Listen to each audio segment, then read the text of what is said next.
So. My boyfriend is dead. Okay, send the line for the fire department. Do not hang up. All right, great. Now tell me exactly what happened there. My boyfriend and I were playing last night, and I put him in a suitcase and we were playing. And like kind of hide and seek kind of thing. So I fell asleep and I woke up and he was dead in the suitcase. So I don't know what happened. I don't know what happened. Right, okay, what's the apartment number? 3.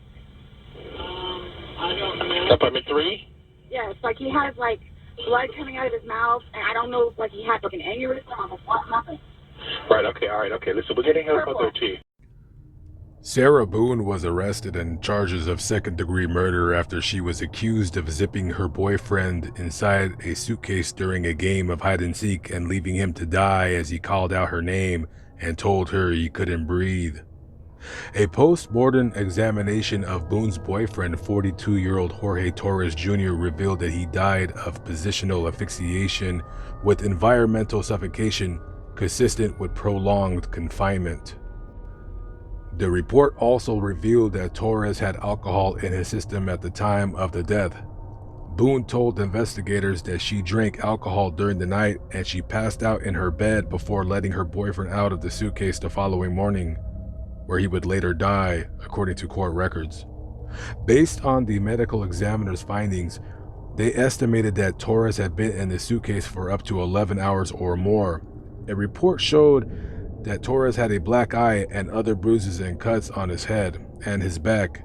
He also had abrasions, bruises, and cuts indicating blunt impacts around the body, according to the medical examiner. Investigators said Boone told deputies she woke up later and realized her boyfriend was still in the suitcase when Boone found Torres unresponsive in the suitcase. She told deputies she called her ex-husband, who lives a few minutes away, after seeing his body. The ex-husband told Boone that she needed to call 911. Deputies say they found Torres's body near the front door near a blue suitcase. Boone allowed investigators to search her phone through both verbal and written consent, and detectives found 2 videos on her phone where Torres could be heard from within the suitcase begging Boone to let him out, shouting that he couldn't breathe. Quote, "That's on you. That's what I feel like when you cheat on me," unquote. The first video shows the suitcase facing downward with Torres pushing on the suitcase in a vain attempt to get out. The second video shows the suitcase in another position, as if it had been moved. Boone could be heard in the videos laughing and telling Torres to shut up as he screamed in agony. Boone told Torres on the video, quote, "This was for everything you've done to me." She was later arrested and charged with his murder. Okay, so here we are at the apartment condominium complex where this murder occurred.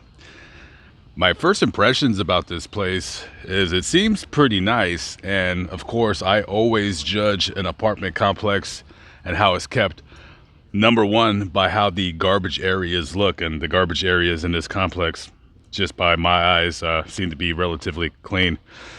A really horrific crime, to say the least, to hear a man begging and pleading for his life and just to tell him simply, "Oh, that's what you get for cheating on me."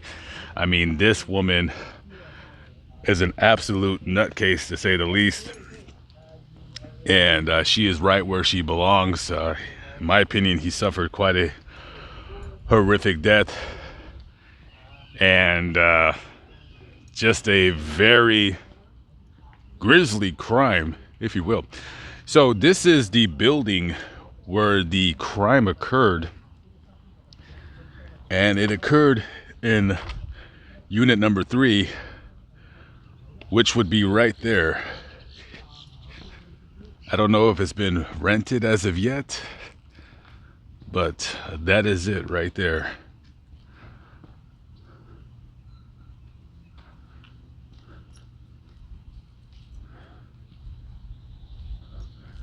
Very sad, you know, to do that to somebody. Unusual way to die, to say the least. Other than that crime and that murder, I mean, this place looks pretty decent. You have a nice water lake pond thing right here for your children to play at. Of course, I would be very careful. This being Florida, potentially home to quite a number of alligators, to say the least. But yeah, I would say this place is a pretty safe complex and it's clean. It's just unfortunate that this crime occurred at all and a young man lost his life. And now this complex is synonymous with a really grisly death of somebody. Okay, guys, I'm out of here. I'll catch up with you on the next vlog. Peace out.